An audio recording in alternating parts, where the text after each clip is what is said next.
we will be talking about gauge transformations. So idea of gauge transformation occurs in electrodynamics. तो electrodynamics में आपने ये चीजें पढ़ी होंगी बेटा. So there Maxwell equations which define unification of electric and magnetic field can be written in terms of scalar potential and vector potential. तो electrodynamics के केस में हमने जितने भी लिटरेचर स्टडी किया है वहां से हम इसको रेफरेंस ले सकते हैं कि हमारे पास जो भी डिटेल्स अवेलेबल है उसके कॉरेस्पॉन्डिंग हम यहाँ पे चलेंगे. तो मैक्सवेल इक्वेशंस आपके पास दे रखी होती है. तो मैक्सवेल इक्वेशंस में क्या होता है कि इलेक्ट्रिसिटी एंड मैग्नेटिज्म को हम क्लब करके इसको बोलते हैं इलेक्ट्रोमैग्नेटिक फोर्स. ठीक है.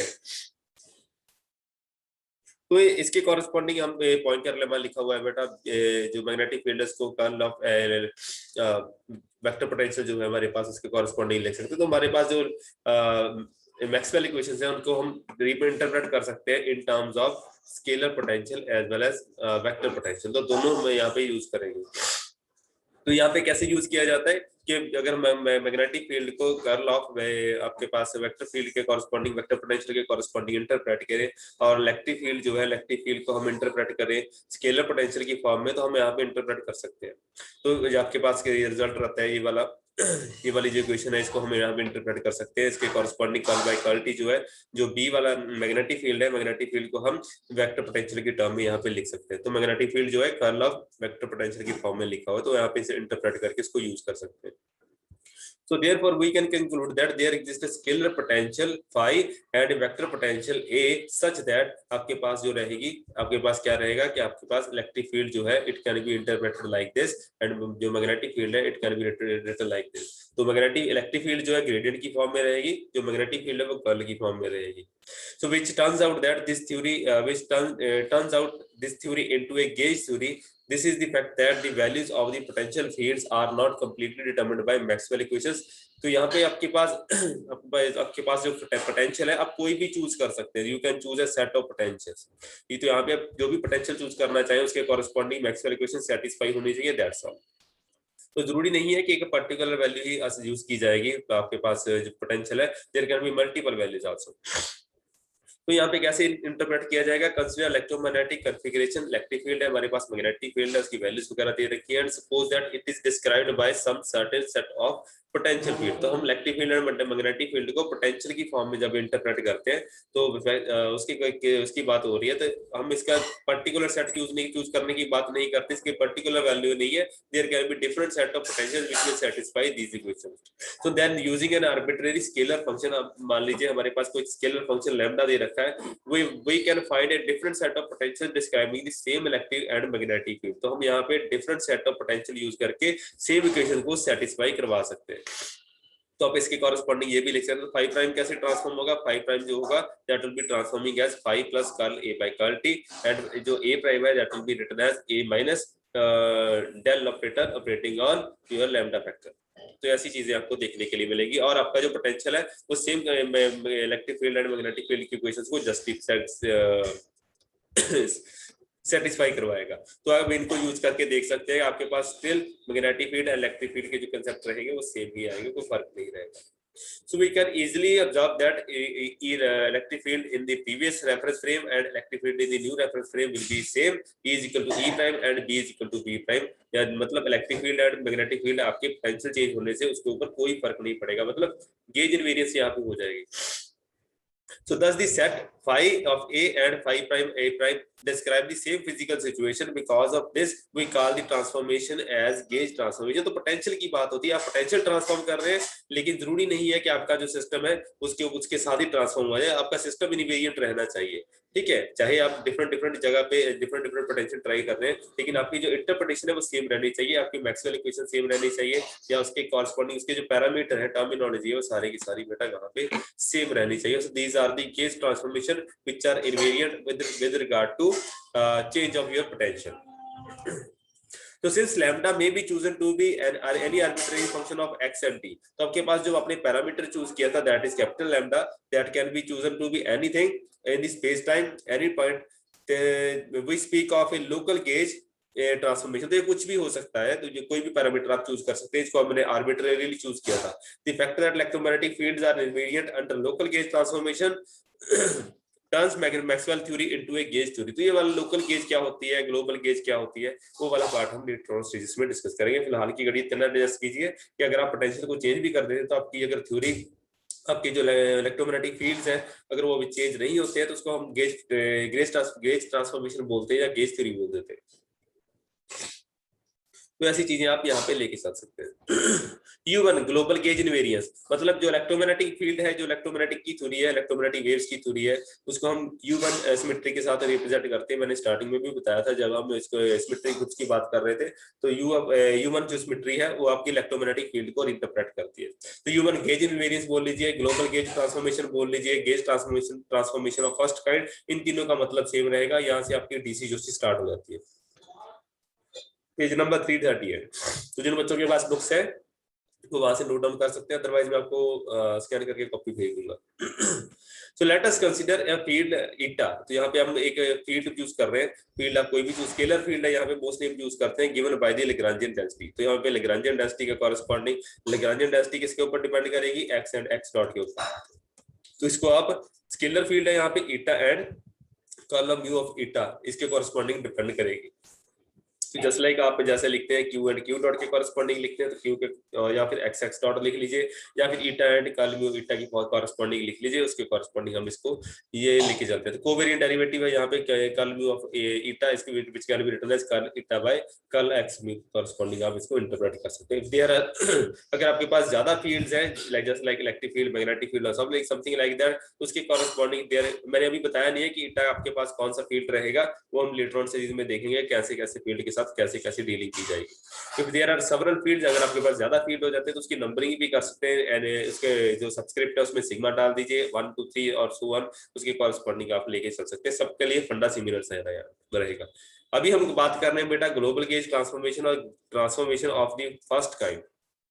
तो इस केस में हमारे पास क्या रहेगा, जो ट्रांसफॉर्मेशन रहेगी, transformation will be of the rotation type. तो मुझे पता है कि यूनिटरी ट्रांसफॉर्मेशंस 1 by 1 की मैट्रिक्स रहेगी, it corresponds to rotation of the coordinate system. तो रोटेशन की बात हो रही है, रोटेशन मैट्रिसेस आएंगी, तो जस्ट लाइक ई रेज़ पर यूटा अल्फा का फैक्टर हम यहाँ पे लेके चलेंगे, जस्ट लाइक O3। ठीक है जी। तो रोटेशन ग्रुप यहाँ पे स्टार्ट हो जाता है। तो ईटा जो मेरे, अगर मैं रोटेट करूंगा सिस्टम को तो उसके कॉरेस्पॉन्डिंग क्या ट्रांसफॉर्म क्या आएगा, ई रेज़ पर यूटा अल्फा इनटू ईटा के कॉरेस्पॉन्डिंग मेरे पास रिजल्ट आ जाएगी। सो अल्फा जो है सम कांस्टेंट है and is real if alpha is independent of. तो मेन चीज यहाँ पे स्टार्ट हो जाती है कि ग्लोबल गेज और लोकल गेज का मतलब पता चल जाता है। तो अगर आपका जो पैरामीटर है दैट इज अल्फा, जो ई रेज़ पर यूटा अल्फा में आ रहा है दिस वन, तो इस केस में अगर आपके पास अल्फा एक्स के ऊपर डिपेंड करता है तो that is called local gauge. अगर एक्स के ऊपर डिपेंड नहीं करता तो then it is called global gauge. मतलब अगर आप उसकी पोजीशन कोऑर्डिनेट्स की डिटेल पे जाएंगे तो आप लोकल बोलेंगे, अगर ग्लोबल बोलना है तो आपको उसके ऊपर डिपेंडेंसी नहीं होनी चाहिए, मतलब एक्स से इंडिपेंडेंट होना चाहिए। तो लोकल जो पैरामीटराइजेशन है, लोकल जो सिमेट्री है, उसके ऊपर डिपेंडेंसी नहीं होनी चाहिए। जस्ट लाइक मैंने आपको बताया था कि अगर आपकी वेवलेंथ ज्यादा है तो लोकल सिमेट्री उसको टेक केयर नहीं करेगी, मतलब उसको इन्फॉर्मेशन नहीं पता चलेगी या फिर वो इंटरेक्ट नहीं करेगा लोकल सिमेट्री के साथ। तो आपकी अगर वेवलेंथ ज्यादा है तो इट विल बी इंडिपेंडेंट, तो आप उसको प्रूव नहीं कर पाएंगे। अगर वेवलेंथ शॉर्ट रहेगी तो that will be watching the internal symmetry, मतलब उसको इंटरनल लैटिस की प्रॉपर्टीज के बारे में पता चलेगा, लैटिस कांस्टेंट उसको टेक केयर किए जाएंगे या फिर वो उसको डिस्टर्ब करने की कोशिश करेंगे। तो डिपेंडिंग ऑन कि आपके पास वेवलेंथ ज्यादा है या वेवलेंथ शॉर्ट है, उसके कॉरेस्पॉन्डिंग आपके पास जो पैरामीटर है वो चेंज हो जाएगी। मतलब आपके रिजल्ट किसके बेसिस पे आएंगे, that will be dependent on the wavelength. ठीक है। तो इसी तरह से अगर आप लोकल सिमेट्री देख रहे हैं, मतलब आपके पास जो अल्फा पैरामीटर है वो एक्स के ऊपर डिपेंड कर रहा है, मतलब उसको सिमेट्री दिख रही है, देन उसकी कॉरेस्पॉन्डिंग उसको लोकल बोलेंगे। अगर सिमेट्री नहीं दिख रही है उसको हम ग्लोबल बोल देंगे, that will B okay. The transformation of this kind are called global gauge transformation if the parameter alpha is independent of x और the gauge transformation of first kind. तो ई रेज़ पर iota alpha तो मैंने आपको पहले ही बता रखा है, स्टार्टिंग से हम बात करते आ रहे हैं बेटा। Rotation of all possible points by same amount, तो हम सारे के सारे वेक्टर्स को, सारे के सारे डाटा पॉइंट्स को सेम अमाउंट के साथ रोटेट कर रहे हैं। ठीक है जी। So therefore eta is rotated by same amount at each space point. तो हर एक स्पेस पॉइंट के कॉरेस्पॉन्डिंग जो रोटेशन है सेम दी गई है। So therefore it is called global gauge transformation और ग्लोबल गेज इनवेरियंस। इनवेरियंस कब आएगी, जब आपका रोटेशन के बाद भी आपका सिस्टम इनवेरिएंट रहता है, तो चेंजेस नहीं आएगी सिस्टम में, तो उसको हम ग्लोबल गेज इनवेरियंस बोलेंगे। तो this is called U1 gauge transformation और U1 invariance because e raise पर iota alpha is equal to 1 into 1 unitary matrix, तो ये हमारे पास ऑलरेडी पता है U1 होता क्या है, set of unitary matrix with of the order 1 into 1। तो ये यूनिटरी मैट्रिक्स है, U डाइगर U हमेशा ही 1 रहेगा, आइडेंटिटी मैट्रिक्स देगा बेटा। ठीक है जी। तो ग्लोबल गेज की बात करते हैं। ग्लोबल गेज में हमने जो पैरामीटर अल्फा चूज किया है, तो अल्फा के अलावा भी हम काफी सारे पैरामीटर चूज कर सकते हैं। Consider transformation of the form, eta को ईटा प्राइम में हम चेंज कर रहे हैं, तो पहले हमने लिखा था ई रेज़ पर आयोटा अल्फा, तो यहाँ पे हम चूज कर सकते हैं ई रेज़ पर आयोटा एप्सिलॉन इनटू टी। तो अभी हमने सिर्फ U1 सिमेट्री को कॉरेस्पॉन्ड किया है, इसके बाद हम मूव कर जाते हैं SU2 सिमेट्री में। तो अगर ट्रांसफॉर्मेशन की बात आ जाती है तो वहां पे हम करेंगे ई रेज़ पर आयोटा सिग्मा इनटू टी के एप्सिलॉन इनटू टी के साथ उसके कॉरेस्पॉन्डिंग हमारे पास टी क्या रहेगा, number of generators of the SU1 symmetry और SU1 मैट्रिसेस। इसमें हमारे पास यूनिटरी मैट्रिसेस रहेंगी n/n ऑर्डर की, एंड उसका डिटरमिनेंट रहेगा 1 के कॉरेस्पॉन्डिंग। तो that is special unitary group. If जो एप्सिलॉन है is independent of x, then it is said to be global gauge in various, otherwise local gauge. So in case both alpha and sigma are dependent on x, then alpha varies from point to point, then we have a local gauge invariance or we have local gauge transformation of second kind। तो इसको हम second kind के साथ भी interpret करते हैं, जिसको confuse मत करना। फर्स्ट काइंड हो गया ग्लोबल, जो आपका सेकंड काइंड है दैट इज लोकल। तो आपके पास ऐसी चीजें आ जाएंगी। तो कंसीक्वेंसेस क्या रहेंगे? Consequences of global gauge transformation, let us consider infinite simple global gauge transformation। तो ट्रांसफॉर्मेशन करने के बाद क्या होता है, तो ईटा प्राइम क्या रहेगा, ईटा प्राइम जो रहता है that is eta plus E raise पर आयोटा अल्फा इनटू ईटा के कॉरेस्पॉन्डिंग रहता है। तो समथिंग लाइक दिस आपके पास आ जाएगा। तो ई रेज़ पर आयोटा अल्फा और कुछ नहीं है बेटा, इसके कॉरेस्पॉन्डिंग 1 + x आ जाएगा। तो स्मॉलेस्ट पोजीशन तक इसको लेके चलते हैं, ज्यादा इसको पावर को एक्सपेंड नहीं करेंगे बिकॉज स्मॉल एंगल रोटेशन है। इसके कॉरेस्पॉन्डिंग 1 + आयोटा अल्फा भी लिख सकते हैं। तो समथिंग लाइक इसी को हमने यहाँ पे ऐसे लिखा हुआ है, तो इसकी बजाय मैंने यहाँ पे इसको इंक्लूड किया हुआ। तो जस्ट लाइक दिस थिंग, तो इसका पार्ट ऐसे आ जाएगा। ठीक है, तो इसकी that will be written as iota into alpha of this thing. इसको आप यहाँ से लेके चल सकते हैं। तो ईटा यहाँ पे आ जाएगा आपके पास, तो something like that, eta prime minus eta into eta is equal to iota alpha. तो सॉरी आयोटा अल्फा के साथ आप इसको इंटरप्रेट कर सकते हैं, जो यहाँ पे लिखा है। तो ये वाला पार्ट आप ऐसे यहाँ से डिड्यूस करके भी लिख सकते हैं। तो there are several independent fields, अगर आपके पास ज्यादा फील्ड है then we have to consider corresponding changes for each. मतलब अगर एक सिंगल फील्ड नहीं है तो आपके पास काफी सारे पैरामीटर यहाँ पे आ जाएंगे। So if we have dark field में कॉरेस्पॉन्डिंग हमारे पास 2 पैरामीटर होते हैं। ठीक है जी, एक स्पाइनर अप स्पाइनर डाउन होता है, 1 0 एंड 0 1 के कॉरेस्पॉन्डिंग स्पाइनर फील्ड आते हैं। तो वहां पे आप उसको इंटरप्रेट करके भी लिख सकते हो। There we consider Lagrangian density involving 2 independent functions, those are function psi, electron field and positron field. तो पॉजिट्रॉन फील्ड के कॉरेस्पॉन्डिंग भी आपको इंटरप्रेट करना पड़ता है। तो डिपेंडिंग आपके पास कितने फील्ड्स है वैसे ही आप उसको इंटरप्रेट करते हैं। तो स्पिन हाफ जो फर्मियन फील्ड है, स्पिन हाफ फर्मियन फील्ड के कॉरेस्पॉन्डिंग डार्क फील्ड हम लेके चलते हैं। जो सिंपलेस्ट केस है, डार्क फील्ड को हम साई के साथ रिप्रेजेंट करते हैं। Free non interacting fermion field dark field, dark equation को हमारे पास पता है कि हमारे पास सिंपल डार्क फील्ड के कॉरेस्पॉन्डिंग इसको इंटरप्रेट किया जाता है, दैट इज सिंपल इक्वेशन। ठीक है, काइनेटिक एनर्जी पोटेंशियल एनर्जी का काम यहाँ पे हम इसको इंटरप्रेट करके देख सकते हैं। तो यहाँ पर वाला पार्ट आपने ऑलरेडी पढ़ा हुआ है। सिंपलेस्ट सोल्यूशन आपके पास ये वाला सोल्यूशन रहता है, दैट इज आप एमपी खन्ना में देख सकते हैं। ठीक है जी। तो इसके कॉरेस्पॉन्डिंग साई एंड साई बार जो है यहाँ पे इंडिपेंडेंट पैरामीटर की तरह ट्रीट किए जाएंगे। तो ये that is delta of Sai, जो हमने ईटा के साथ किया था सेम चीज यहाँ पे डील की जाएगी, iota alpha into psi. Similarly delta psi bar positron के कॉरेस्पॉन्डिंग आपके पास क्या रिजल्ट आएगा, ईटा को आयोटा बिकॉज कंजुगेट फील्ड है तो उसके कॉरेस्पॉन्डिंग क्या आएगा, आयोटा को माइनस आयोटा में चेंज कर दीजिए, बाकी सारा का सारा पैरामीटर सेम ही रहेगा।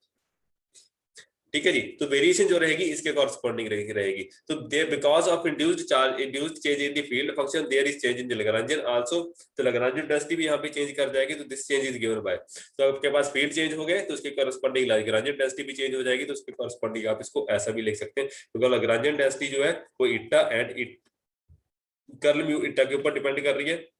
तो दोनों के कॉरेस्पॉन्डिंग जो वेरिएशन रहेगी it will be with respect to eta as well as यहाँ पे कर्ल म्यू ईटा के कॉरेस्पॉन्डिंग ये वेरिएशन आपको देखने के लिए मिलेगी। ठीक है बेटा, तो सेम चीज आप लेके चल सकते हैं। तो restricting ourselves to only one component field, तो one component field की अगर हम बात करते हैं, simply we are talking in terms of eta only rather than any other field, psi and psi bar की हम यहाँ पे बात नहीं करेंगे। तो उसके केस में हमारे पास क्या आएगा कि global gauge transformation, global gauge transformation का जो फिजिकली मीनिंग है वो मैंने आपको ऑलरेडी समझा दिया हुआ है, लेकिन यहाँ पे अगर मैथमेटिकली लिखना हो तो जो आपके पास वेरिएशन रहेगी that will be independent of the derivative, मतलब डेरिवेटिव आपका ऑटोमेटिकली बाहर आ जाना चाहिए, मतलब डेरिवेटिव के ऊपर डिपेंड नहीं करेगा, लोकल आपका वेरिएशन आपको काउंट नहीं करेंगे। सो डेरिवेटिव जो रहेगा डेल्टा फंक्शन है, जो अपने डेल्टा पैरामीटर लिखा हुआ है यहाँ पे, तो उसके कॉरेस्पॉन्डिंग वो अंदर जा सकता है, मतलब वेरिएशन जो है वो डेरिवेटिव के ऊपर डिपेंड नहीं करेगी। सो देयरफॉर हमारे पास क्या है बेटा, जो वैल्यूज वगैरह है यहाँ पे पैरामीटर डाल के हम यूज कर सकते हैं। तो फर्स्ट पार्ट रहेगा वो ऐसा रहेगा, जो सेकंड पार्ट है यहाँ पे चेंज आ जाएगा, तो ये वाला चेंज जो है इसके कॉरेस्पॉन्डिंग यहाँ पे देखने के लिए मिलेगा। तो इसको थोड़ा सा हमने यहाँ पे चेंज कर दिया, जो वेरिएशन है डेल्टा डेरिवेटिव है, डेरिवेटिव पार्शियल डेरिवेटिव मैंने बाहर निकाल लिया। उसके कॉरेस्पॉन्डिंग बाकी सारे पैरामीटर सेम। तो यहाँ पे आप क्या कर सकते हैं बेटा, लैग्रांजियन डेंसिटी की इक्वेशन है, इसको मैंने थोड़ा सा मॉडल करके लिखा हुआ है, यहाँ पे इसका सोल्यूशन दे रखा है। इसका अगर आप इस इक्वेशन को सॉल्व करेंगे, आपके पास दो डेरिवेटिव है, एक पैरामीटर ए है, एक पैरामीटर बी है, दोनों का साइड बाय साइड आपने डेरिवेटिव करना है। डेरिवेटिव करेंगे तो आपके पास फाइनल रिजल्ट यहाँ पे दिखने के लिए मिलेगा, तो वहां से आप इसकी वैल्यूज वगैरह पुट करके निकाल सकते हो। तो ये वाला जो पार्ट है इसकी स्टैंडर्ड वैल्यू जो बनेगी, सॉरी इसकी जो स्टैंडर्ड वैल्यू बनेगी उसी को हमने यहाँ पे यूज करना है। तो ये वाला जो पैरामीटर था बेटा, इस पैरामीटर की जो वैल्यू बनेगी उसको हमने यहाँ पे फीड आउट कर दिया हुआ है ऑटोमेटिकली। तो ज्यादा डिटेल में नहीं जाएंगे, मैंने सोल्यूशन ऑलरेडी प्रोवाइड कर दिया, so need not to talk about this things. तो इसके बाद आइलर-लैग्रांजे इक्वेशन है। आइलर-लैग्रांजे इक्वेशन की वैल्यूज हमारे पास सिंपल दे रखी होती है, जस्ट लाइक आपके पास दे रखा होता है डी बाई डी एक्स, आपके पास सिंपली होता है d by d x of curl L by curl x dot और x minus curl L by curl x is equal to 0। तो ये आइलर-लैग्रांजे इक्वेशन है आपके पास। तो सेम चीज यहाँ पे उसी कॉरेस्पॉन्डिंग ईटा फील्ड के कॉरेस्पॉन्डिंग यहाँ पे इंप्लीमेंट करनी है, उसके corresponding curl L by curl eta की वैल्यू निकालिए और इसमें फीड कर दीजिए। तो ये पे वाला पार्ट हमने यहाँ पे इंक्लूड कर देना। सो देयरफॉर वी गेट, तो सारे के सारे दो पैरामीटर कैंसिल हो जाएंगे और अल्टीमेटली आपके पास एक ही पैरामीटर बचेगा एट द एंड। तो जब variation in the Lagrangian density जो रहेगा that will turn out to be curl mu, curl L by curl of curl mu and eta के corresponding and delta eta के corresponding बचेगा। तो आपके पास इसको लिखने का तरीका क्या है, जो कर्ल जो डेरिवेटिव है, डेरिवेटिव को हमने ऐसे रख दिया, बाकी सारे पैरामीटर को एफ ऑफ म्यू के साथ यहाँ पे इंटरप्रेट किया जाता है, इसको करंट डेंसिटी के साथ भी इंटरप्रेट किया जा सकता है। तो इसको हमने लिखने का तरीका यही है, इसको हम ऐसे लिखते हैं curl of L by curl of curl mu eta and curl delta of eta के कॉरेस्पॉन्डिंग लिखा जाता है। तो that is the current density, को करंट डेंसिटी के साथ इंटरप्रेट किया जाता है। So I can rewrite this thing in my variation in the Lagrangian density in terms of variation in the current density. तो करंट डेंसिटी के corresponding इसको लिख सकते हैं, बिकॉज मेरे पास ग्लोबल गेज इन वेरिएंस है, तो लैग्रांजियन डेंसिटी में चेंज 0 होना चाहिए। ग्लोबल गेज का मतलब ही यही होता है कि आपके पास आपने पोटेंशियल चेंज कर दिया, तो लेकिन आपके पास जो सिस्टम है, सिस्टम इनवेरिएंट रहना चाहिए, इलेक्ट्रोमैग्नेटिक फील्ड्स इनवेरिएंट रहने चाहिए, अगर स्केलर फील्ड है स्केलर फील्ड इनवेरिएंट रहना चाहिए। तो लैग्रांजियन डेंसिटी जो है यहाँ पे जो वैल्यूज वगैरह है वो 0 रहनी चाहिए। तो आपके पास जो ये वाली इक्वेशन है, it should be equal to 0, right hand side should turn out to be 0। तो then we get a conserved four current, तो मतलब आपके पास जो करंट डेंसिटी है it will turn out to be constant. तो करंट जो रहेगा यहाँ पे कांस्टेंट रहेगा, और कांस्टेंट है मतलब कंजर्व्ड रहेगा, ज्यादा कोई फर्क वेरिएशन चेंज के आपको देखने के लिए नहीं मिलेगी। So the conserved quantity can be associated with any quadratic quantum number. तो इसको कंजर्व्ड क्वांटिटी जो है इसको हम एडिटिव क्वांटम नंबर के साथ जोड़ सकते हैं, इसको हम बेरियर नंबर का नाम दे सकते हैं, इसको लेप्टन नंबर, स्टेजनेस नंबर, मतलब अब अगर आपके पास कोई भी सिमेट्री होल्ड करती है, कॉरेस्पॉन्डिंग क्वांटम नंबर आएगा, क्वांटम नंबर है तो सिमेट्री होल्ड करेगी। जैसे मेरे पास क्या है, ग्लोबल गेज ट्रांसफॉर्मेशन है, ग्लोबल गेज इनवेरिएंस है, इनवेरिएंस का मतलब हो गया बेटा सिमेट्री, सिमेट्री के कॉरेस्पॉन्डिंग मेरे पास क्वांटम नंबर आएगा। You can associate it as baryon number, lepton number, strangeness number और एनी करंट डेंसिटी। ठीक है जी, तो ऐसी चीजें आप यहाँ पे देख सकते हैं। तो all these corresponding global gauge transformation corresponding to U1। तो therefore an important consequence of global gauge transformation is that we can associate conservation of additive quantum number. तो इसके कॉरेस्पॉन्डिंग हम एडिटिव क्वांटम नंबर यहाँ पे give rise कर सकते हैं। Given quantum number is said to be additive. Additive quantum number क्या होता है?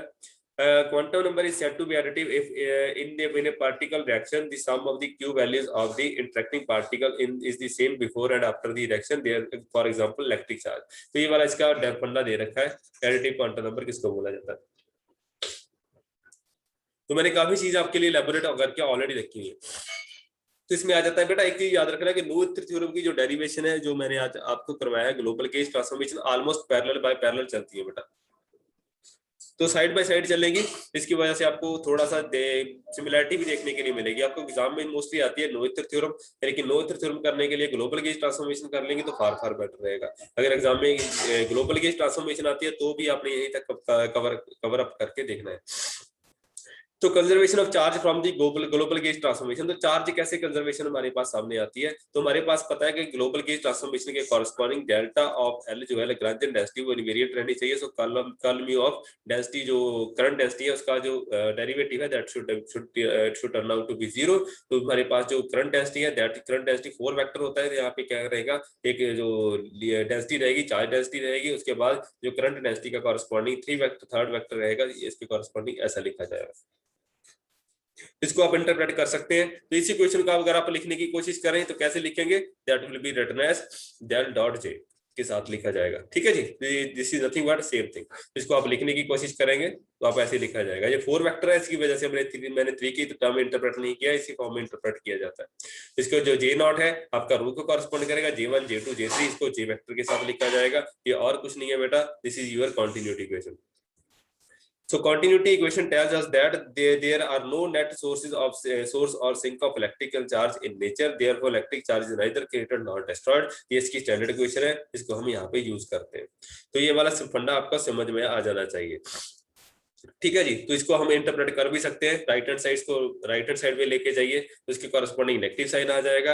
लेफ्ट हैंड साइड पे जो डेंसिटी है इसको आप इंटीग्रेट कर दीजिए, वॉल्यूम इंटीग्रल के कॉरस्पॉन्डिंग रो इनटू डी क्यूब एक्स आ जाएगा। राइट हैंड साइड पे भी आप ट्रिपल इंटीग्रल कर सकते हैं। तो यूजिंग गॉस डाइवर्जेंस थ्योरम लगा के भी आप इसको काम चला सकते हैं।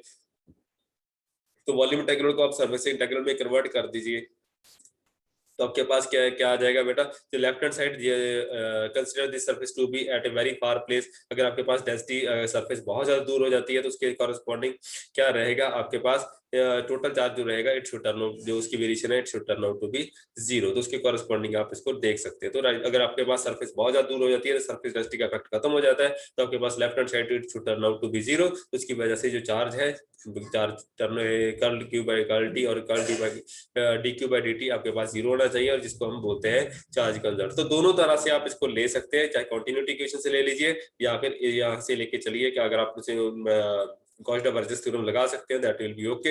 यहाँ से भी कर सकते हैं, डायरेक्टली भी कर सकते हैं, दैट इज योर चॉइस। ठीक है, आज तक इसको यहीं पे रखेंगे। एक बार इसको बाय हैंड प्रैक्टिस करके देख लेना बेटा। अगर फिर भी कोई डाउट होता है या कोई मैथ स्टेप सॉल्व नहीं होता तो मेरे से बात कर लेना। इसको एक बार देख लीजिए। So thank you very much. इसके रिगार्डिंग कोई डाउट है या क्वेश्चन है तो बताइए।